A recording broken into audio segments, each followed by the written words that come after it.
Hello you, welcome to Geekism, welcome to this one update about Update 1. Update 1 is coming to Planet Coaster 2 on December 12th and is absolutely jam-packed with a load of UI fixes, quality of life changes and some new stuff as well. Big thank you to Frontier for showing me this a few days ago and providing me with some footage so I can bring this video to you today. We'll dive straight in with some UI enhancements. First of all, edge scrolling is now a thing on PC. You move your mouse to the edge of the screen, the camera will follow you. This personally isn't a feature I use myself. I'm a WASD mover, but for those of you who are fans of this, it's coming and that's going to be a big upgrade for you. Also, this is a great one. The browser tabs are now going to stay open whilst placing stuff down. They're showing it off here with a few blueprints, but apparently it will just stay open now whilst you're in the tools menus.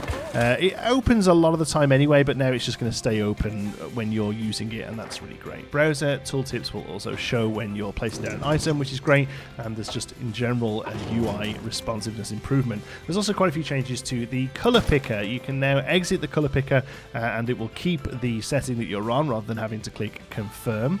If you're inputting the hex code, you're no longer going to need to add the hashtag. You're just going to be able to add it using the 6 digits of the code. There's a correction for the mouse failing to move the cursor around whilst inside the gradient square. It's definitely something I've been having trouble with, it picking it seemingly randomly. That's a great fix. And here's the big one. Scenery is going to remember what color you've picked if it's applicable. So if you've changed a color of a rock, for instance, and you go and pick a different rock in that set, it will hopefully remember the color that you've chosen beforehand. Really great. I'm hoping this applies to like the planks of 3 different sizes, the walls of 3 different sizes, or you know, if you pick the L-shaped wall and then you go place down the 2-meter wall, it keeps remembering what you're doing as long as you're in the same wall set. Oh, that's a really great change. Something I don't think I realised how important it was in Planet Coaster 1 and Planet Coaster Zoo when that happened. So yeah, really glad that that's coming. A couple of adjustments to the controls. The return to browser option will work whilst inside the track editor, which is great. At the moment, you're having to do like 3 or 4 clicks to get out of that. For PC players, angle, snap, and other sliders now have an off option for functionality when you're using them. This one's really great. Currently it works in moving scenery around. You can press P by standard. I've always moved to space, which is where it was in Planet Coaster 1, but you can tap space to toggle angle snap on or off. Really, really useful. Now that's going to be coming to paths, coasters, angle snaps, length snaps, all of those. You can see the little ticks here, the tick boxes that they select on and off. Hopefully all those ticks, or at least some of them, will be key bindable. I don't know about that, but it's a nice feature anyway. So sometimes you want the snap on, sometimes you don't. Now it's going to be much easier than scrolling all the way down to off and then scrolling back up to a number. Customizability has now come to transport and tracked rides. This is a real big one. Kind of a weird one to miss in the first place, to be honest with you. I feel like the customizable feature is going to be used more in sort of tracked rides and dark rides than it is in coasters even. So glad to see this one actually coming. They're showing it here with a bus, probably the least likely one to actually use it on. But some of those little trains, some of those little dark rides, I think it's going to be really awesome that we can add scenery to them now. And here's the big one. Loading and unloading can now be done on separate stations in the coaster. There's some footage here of it happening. They weirdly build over the track. I wouldn't worry too much about that. I don't think you have to do that. I think they've just got collision turned off. But what you're seeing here is an exit station being built and a entry station being built, and separately as well. Because of this, a few other things have had to change. You now need, if you do this feature, you now need to have another path going to the entry station that is just for your staff, because they won't move through the queue line, which is normally how the customers will enter the ride. The guests are going to be entering through the queue line. You also need a way to get to the ride booth for both the ride attendant and also the mechanic fixing the ride still needs to get to that ride booth. So you're now going to have to create another path coming away from that. It can be a staff path. So this is a great feature for people who really want to try and get a bit more motion into their backstages. It's something you're going to have to think about now, making sure that the staff can get to these areas. But also, if you're not really a fan of that, it's a bit of an annoying step that you've got to figure out another path, and you're just going to have these winds of path coming off. So I think it's a win and a loss here. Personally, I don't really know what the fix was, but I'm personally quite happy with this because I like the idea of having my staff pottering around the backstage areas that I build. So that's cool.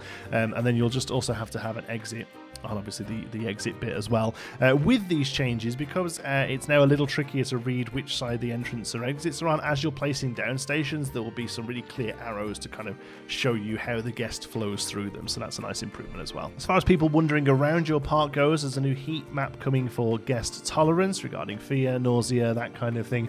Staff have had some changes as well. Janitors will now empty bins in their staff zones. I mean, that's just a bug. It's getting fixed. That's great. There's also going to be a rebalance for ride condition decay for coasters and rides. This just seems really good. I found that my rides got like old, like sort of new, old, no good, classic again, like way too quick. I hadn't even opened the park and some of my rides were like set to vintage or whatever they are, so hopefully that's been really drawn out. It takes a lot longer for them to get there, which is good. Rides will also call for servicing jobs a lot earlier to allow time for mechanics to get there. At the minute they were only doing it when they got to 0 and the ride would just be shut while the mechanic wandered over. Now the mechanic will start heading over when that percentage isn't quite 0 yet. This isn't really stuff I played with, honestly, being a sandbox player, but I'm glad it's coming. They did say that you still have to make sure there are mechanics around the place, and you have to make sure you've got set zones. If you've got a ride on one side of your park and a mechanic right side of the other, it doesn't really matter how quick the ride tells him, he's not going to get over there in time. And so you've got to make sure that your staff are covered in your areas, especially when your parks are sort of built up and so big. Talking of which, if you are in sandbox mode, you're now able to have 12,000 guests in your park at capacity. A lot of people have been screaming for this one. I don't know what game they're playing, man. If I open Planquatica, as many people as they like, about 3,000 walk in, and the place is absolutely rammed, ridiculous. It's far too many people. Why anyone? I'd love to see what people are building that needs 12,000 people inside it. It's insane. Talking of sandbox mode, they've also announced that you can change weather in there as well, which is fantastic. I streamed for nearly 9 hours today. I don't know why. I was just in the groove. It rained for like 6 of them. It's ridiculous. With stream compression, it makes it really quite difficult to see what's going on. So yeah, if I'm in sandbox mode, rain's getting cut off. Water droplets will now be visible on the game camera when the camera goes into pools. I'm pretty sure I remember seeing this in a very early playtest of the game, so it obviously got removed for some reason. Now it's back. I mean, it adds nothing, but it's very cute. I'm very happy it's in there. I'll definitely be sort of sitting doing this in the water for 5 minutes when I get the update.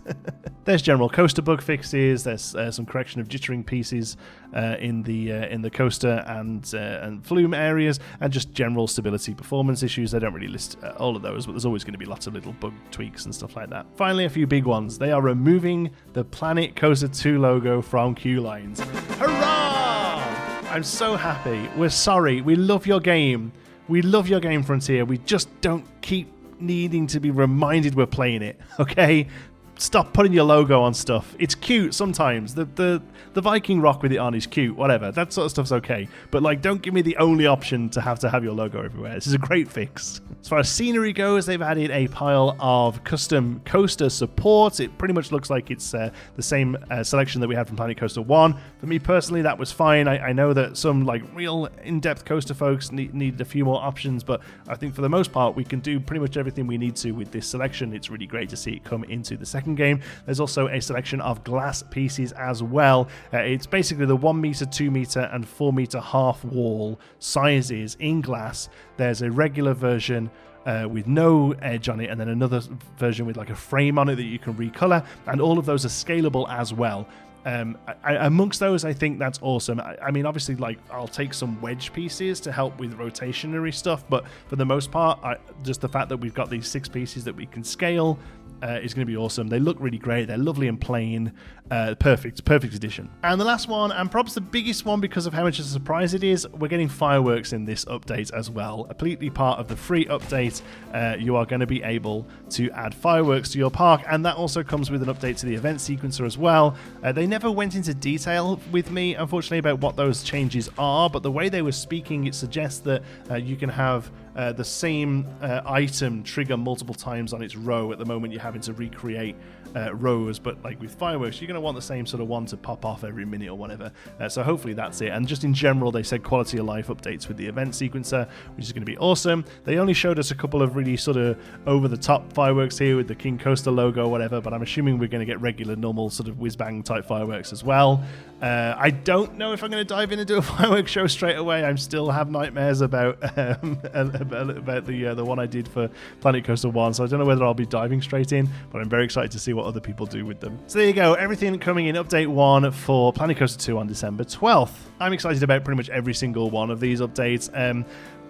Yes, we could argue that most of these probably should have been in the base game, but the fact that Frontier have constantly been very clear with us, very open with us, they've got some bug fixes out, ASAP, some hot fixes out as quick as they can, and this has come within about a month of the release of the game, maybe 5 weeks, I guess, by the time it actually drops, and it addresses a good chunk of the majority of the issues that we currently have with the game.